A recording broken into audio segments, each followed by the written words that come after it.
नमस्कार, आप देख रहे हैं न्यूज 18। मैं हूं आपके साथ मेनका चौधरी। शाम के 7 बजे हैं, यानी कि खबर दमदार की शुरुआत का वक्त। और मैं हूं अनुपम। भारत रत्न अटल बिहारी वाजपेयी जी की पुण्यतिथि पर आयोजित कार्यक्रम में इस वक्त उत्तर प्रदेश के मुख्यमंत्री योगी आदित्यनाथ संबोधित कर रहे हैं। सीधे आपको ले चलते हैं।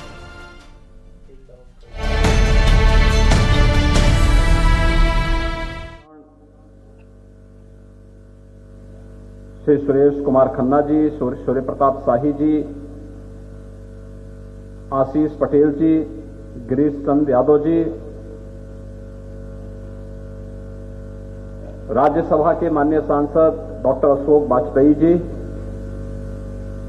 महापौर श्रीमती सुषमा करकवाल जी,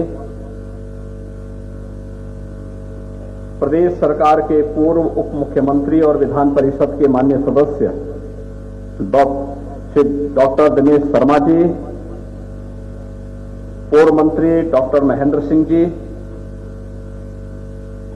सभी माननीय विधायक और विधान परिषद के सदस्यगण,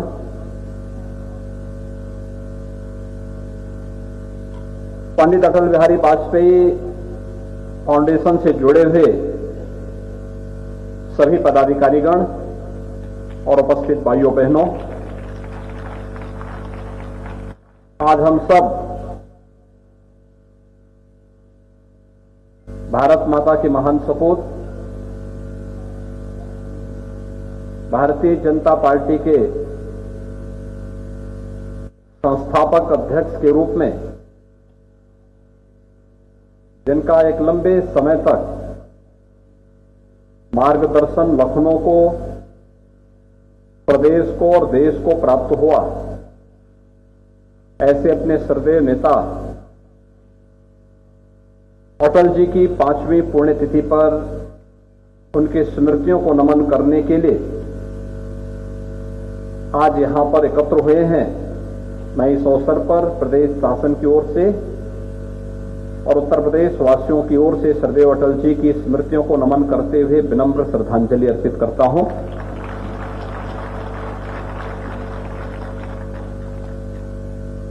भाइयों बहनों,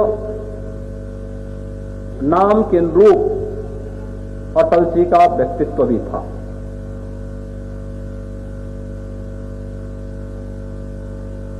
और अगर कहें अटल जी की 5वीं पुण्यतिथि पर उनकी स्मृतियों को नमन करने के लिए आज यहां पर एकत्र हुए हैं, मैं इस अवसर पर प्रदेश शासन की ओर से और उत्तर प्रदेश वासियों की ओर से श्रद्धेय अटल जी की स्मृतियों को नमन करते हुए विनम्र श्रद्धांजलि अर्पित करता हूं।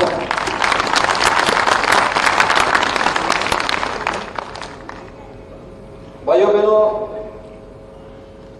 नाम के अनुरूप अटल जी का व्यक्तित्व भी था।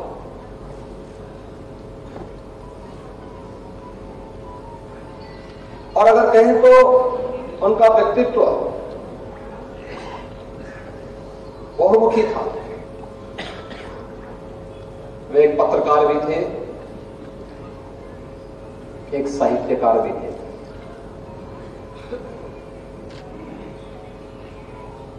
वे एक राजनेता भी थे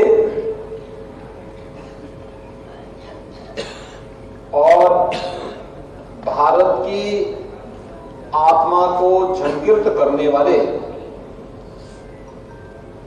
एक जन नेता के रूप में उनका यशस्वी मार्गदर्शन इस देश को उस कालखंड में प्राप्त होता रहा जब राजनीति संक्रमण काल के दौर से गुजर रही थी। विपरीत परिस्थितियों में देश को एकजुट होकर के कोई भी नेतृत्व हो, जब देश की बात आएगी, हम राजनीतिक मतभेदों से ऊपर उठकर के देश के बारे में, देश के नेतृत्व के साथ खड़े होंगे। यह भी और नहीं जानता 1971 में जब भारत पाकिस्तान युद्ध के समय भारत की एकता की बात सामने आई तो सरकार के चीरहरण के लिए नहीं, बल्कि सरकार के साथ स्वर से स्वर मिलाकर के सरकार के कार्यों का समर्थन करने के लिए उस समय अटल जी ने समय की सरकार को पूरी तरह समर्थन देकर के भारत की एकता का संदेश दुनिया के मंचों पे दिया था। कौन नहीं जानता है, जब से कांग्रेस ने देश के लोकतंत्र का गला घोंटने का प्रयास किया तो सरदेव अटल जी ने उस समय लोकतंत्र को बचाने के लिए भारतीय जनसंघ को विसर्जन करने और लोकतंत्र को बचाने का सर्वोपरि मान रखा, क्योंकि एक आम नागरिक की आवाज को लोकतंत्र के माध्यम से ही दुनिया के सबसे बड़े मंच तक पहुंचाया जा सकता है। इस आवाज को मजबूती प्रदान की अटल जी ने। एक राजनेता के रूप में, विदेश मंत्री के रूप में संयुक्त राष्ट्र संघ में राजभाषा को वहां पर प्रमुखता के साथ अपने भाषण का हिस्सा बनाओ, यह भी पहली बार भारत ने देखा। और भारत के अनुरूप भारत के विकास की कार्य योजना कैसे बननी चाहिए, प्रधानमंत्री ग्रामीण सड़क योजना का कार्य रहा हो, राष्ट्रीय राजमार्गों के स्वर्णिम चतुर्भुज योजनाओं का कार्य रहा हो, भारत के अंदर हर हाथ में मोबाइल फोन अगर आज पहुंचा है तो भाइयों बहनों इसका श्रेय अटल बिहारी वाजपेयी जी को जाता है। मोबाइल क्रांति के जनक भारत के अंदर कोई है, ये रिफॉर्म किसी ने किया, अटल जी ने किया। याद करिए, अटल जी के आने के पहले लैंडलाइन टेलीफोन भी सिफारिश पे मिल पाता था और बड़ा मुश्किल था। एक दूर की कौड़ी थी mobile landline phone, mobile phone की बात तो बहुत दूर थी। मोबाइल फोन जब आया था, एक कॉल की कीमत 16 रुपए थी उस समय। 16 रुपए सामान्य व्यक्ति उसको कर ही नहीं सकता। आज ही अगर 16 रुपया हो जाए तो बहुत सारे लोग अपना मोबाइल फोन बंद करके वापस रख देंगे। लेकिन 1999 में जब ये मोबाइल फोन आया था, एक कॉल यानी इनकमिंग और आउटगोइंग दोनों के 16 रुपए दाम। आज भाइयों बहनों आप देखते होंगे ये 0 पे है। भारत दुनिया के अंदर सबसे अधिक मोबाइल धारण करने वाला देश है, सबसे अधिक डिजिटल क्रांति का लाभ लेने वाला देश है। उसकी नींव सरदेव अटल बिहारी वाजपेयी जी ने रखी और उसे घर घर तक पहुंचा करके लोकोपयोगी बनाना है। वह सरदेव आज के प्रधानमंत्री नरेंद्र मोदी जी ने करके दिखाया। देश के अंदर गरीब भूखों नहीं मरेगा। ये संवेदना पहली बार किसी सरकार ने दिखाई तो अंत्योदय की योजना, बीपीएल की योजना अटल जी ही लेकर के आए। और भाइयों बहनों, देश की संवेदना को जानने, उस प्रकार की रचना को समसामयिक मुद्दों के साथ जोड़ने के लिए हिंदू तन मन हिंदू जीवन रग रग मेरा, ये पंक्तियां भी लिखने का साहस भारत का कोई राजनेता कर सकता था तो अटल बिहारी वाजपेयी जैसा राजनेता ही कर सकता। आज नहीं मानूंगा, रात नहीं मानूंगा, ये पंक्तियां भी कोई विपरीत परिस्थितियों में अपने कार्यकर्ताओं को झंकित करते हुए आगे बढ़ने, चुनौतियों का सामना करने के लिए प्रेरित करती है। और सबसे बड़ी बात है, सब कुछ प्रतिभाओं से भरपूर है, लेकिन उससे भी महत्वपूर्ण अटल जी एक संवेदनशील इंसान के रूप में जाने जाते हैं। हर दल का व्यक्ति रूप में सम्मान, उनके प्रति किसी के मन में कितनी भी कड़वाहट क्यों न रही हो, लेकिन अटल जी ने कभी अपनी कड़वाहट को सार्वजनिक नहीं किया। शिव की तरह उस जहर को घूंट पीते रहे और निर्कंठ बन करके वो देश की राजनीतिक आकाश में जगमगाते रहे। और यही परिणाम है कि आज सरदेव अटल जी हमारे बीच में नहीं, ये उनकी 5वीं पुण्यतिथि है, लेकिन उनकी स्मृतियां हम सबके जीवन में बनी हैं, एक नई प्रेरणा देती है। नए राजनेताओं को संवेदनशील बनने, जन आकांक्षाओं की पूर्ति करने के लिए पूरे परिश्रम के साथ कार्य करने के लिए और मूल्य और सिद्धांतों से अटल रह करके उसे प्राप्त करने की एक नई दृढ़ इच्छा शक्ति भी सदैव अटल जी का व्यक्तित्व हम सबको प्रदान करता है। और हम दोनों आज यही कारण है अटल जी के इन्हीं भावों को आगे बढ़ाने के लिए सरकार ने, ये हमारा सौभाग्य है कि हमारी सरकार को इस श्रेय जाता है कि अटल जी की पहली मूर्ति उत्तर प्रदेश में मुख्यमंत्री कार्यालय के पास हमारी सरकार ने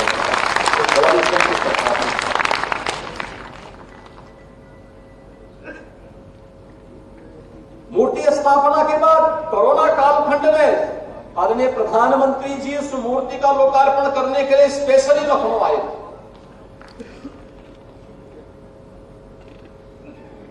लखनऊ में प्रदेश का बन रहा मेडिकल यूनिवर्सिटी, जिससे प्रदेश भर के सभी विश्वविद्यालय संबद्ध हैं, वह सदैव अटल बिहारी वाजपेयी जी के नाम पर समर्पित है। अटल बिहारी वाजपेयी मेडिकल यूनिवर्सिटी इसी लखनऊ में स्थापित हुआ और यही नहीं, पहली बार एक नया शिक्षा के क्षेत्र में, और वह भी किन बच्चों के लिए, श्रमिकों के बच्चों के लिए और अनाथ बच्चों के लिए अटल आवासीय विद्यालय, 18 अटल आवासीय विद्यालय इसी सत्र में ये डबल इंजन की सरकार आदरणीय प्रधानमंत्री जी की प्रेरणा से आगे बढ़ा रही है। यानी ये एक नई प्रेरणा है जो आज मूर्त रूप लेता हुआ आगे बढ़ रहा है। भाइयों बहनों, मृत्यु एक शाश्वत सत्य है, लेकिन पुनर्जन्म भी भारतीय मान्यता के अनुसार उसी प्रकार के सत्य को हम सबके सामने उजागर करता है। आत्मा की अजरता और अमरता किसी से छुपा हुआ नहीं। आज अगर लोकोपयोगी इतने कार्य हो रहे हैं, हर गरीब को फ्री में राशन की सुविधा का लाभ उपलब्ध करवाने का कार्य हो, गरीब के पास आवास की सुविधा देने का कार्य हो, हर घर में शौचालय देने का कार्य हो, हर घर में रसोई गैस का सिलेंडर देने का कार्य हो, ये जाति के नाम पर दुकान चलाने वाले लोग समाज को बांट करके अपनी राजनीतिक रोटियां सेकने वाले लोगों से पूछा जाना चाहिए, आज जिस गरीब को मकान मिल रहा है क्या उसकी कोई जाति नहीं थी क्या? जिस गरीब को शौचालय मिल रहा है क्या उसकी कोई जाति नहीं थी क्या? जिस गरीब को सुरक्षा मिल रही है क्या उसकी जाति नहीं थी क्या? जिन 10 करोड़ लोगों को प्रदेश में और 50 करोड़ लोगों को भारत के अंदर आयुष्मान भारत में 5 लाख रुपए की स्वास्थ्य बीमा का कवर मिल रहा है, क्या उसकी कोई जाति नहीं थी क्या? ये चीजें दिखाती है कि जो सपना और जो सिद्धांत पंडित दीनदयाल उपाध्याय जी ने दिया था, जो सपना कश्मीर के बारे में डॉक्टर श्यामा प्रसाद मुखर्जी ने देखा था, जिन कार्यों की नींव सदैव अटल जी ने अपने कार्यकाल के दौरान स्थापित किया था, उस पर एक सुदृढ़ भारत के निर्माण का कार्य आज भारत के यशस्वी प्रधानमंत्री नरेंद्र मोदी जी के नेतृत्व में हम सब देख रहे हैं, एक नए भारत का दर्शन कर रहे हैं। और यही है अपने पूर्वजों के प्रति कृतज्ञता ज्ञापित करने का सबसे बड़ा मार्ग, तो शब्दों से नहीं बल्कि व्यवहारिक जीवन में भी हम इसको करके रहेंगे। और यही तो किया है भारतीय जनता पार्टी के कार्यकर्ताओं ने। तो करोड़ों की संख्या में आज भी अटल जी के मूल्य और सिद्धांतों के साथ जुड़ करके अपने श्रद्धेय नेता को केवल भावों से नहीं बल्कि अपनी भंगिमाओं के माध्यम से भी पूरे देश के अंदर लोकोपयोगी जन कल्याणकारी योजनाओं के माध्यम से अनेक उन रचनात्मक कार्यक्रमों के माध्यम से लगातार उनके प्रति कृतज्ञता ज्ञापित कर रहा है। और यही दर्शन हम सबको देश के अंदर, प्रदेश के अंदर, लखनऊ के अंदर प्राप्त हो रहा है। ये लखनऊ वासियों का, प्रदेश वासियों का सौभाग्य है कि सरदेव अटल जी 1957 में बलरामपुर लोकसभा सीट से पहली बार सांसद बने, ये उत्तर प्रदेश के अंदर। आज बलरामपुर में अटल जी के एक इसी केजीएमयू का सैटेलाइट सेंटर को मेडिकल कॉलेज के रूप में स्थापित कर रहे हैं उसी बलरामपुर जिले में। और लखनऊ को तो ये सौभाग्य प्राप्त है कि 5-5 बार लखनऊ से अटल जी ने नेतृत्व देकर के देश की संसद का प्रतिनिधित्व किया। अटल और लखनऊ एक दूसरे के पूरक बन गए। यही होता है अपने नेता के प्रति समर्पण का भाव। आज के इस अवसर पर मैं लखनऊ वासियों की ओर से, प्रदेश वासियों की ओर से सरदेव अटल जी के श्री चरणों में नमन करते हुए विनम्र श्रद्धांजलि अर्पित करता हूं और श्री ब्रजेश पाठक जी और उनकी पूरी टीम को हृदय से धन्यवाद देता हूं कि हर वर्ष सरदेव अटल जी की स्मृतियों को इस कार्यक्रम के माध्यम से, उनकी रचनाओं की काव्यांजलि के माध्यम से एक नई ऊंचाइयां उनके माध्यम से देकर के कृतज्ञता ज्ञापित की जाती है। एक अभिनंदनीय प्रयास है। मैं उनको और उनकी पूरी टीम को हृदय से धन्यवाद देते हुए आप सबके प्रति अपनी शुभकामनाएं देता हूं। धन्यवाद। जय हिंद। तो लखनऊ में सीएम योगी आदित्यनाथ को आप सुन रहे थे, जिन्होंने पूर्व प्रधानमंत्री अटल बिहारी वाजपेयी की प्रतिमा का अनावरण किया। आज उनकी पुण्यतिथि है और इस मौके पर सीएम ने उन्हें याद किया और साथ ही ये भी कहा कि देश के विकास में अटल जी की बहुत अहम भूमिका रही है। यहां तक कि अगर आज हर हाथ में मोबाइल फोन है जिसका इस्तेमाल कर भारत डिजिटल इंडिया की तरफ बढ़ रहा है, तो इसमें भी अटल जी का बड़ा योगदान है। ये मुख्यमंत्री ने कही बात है।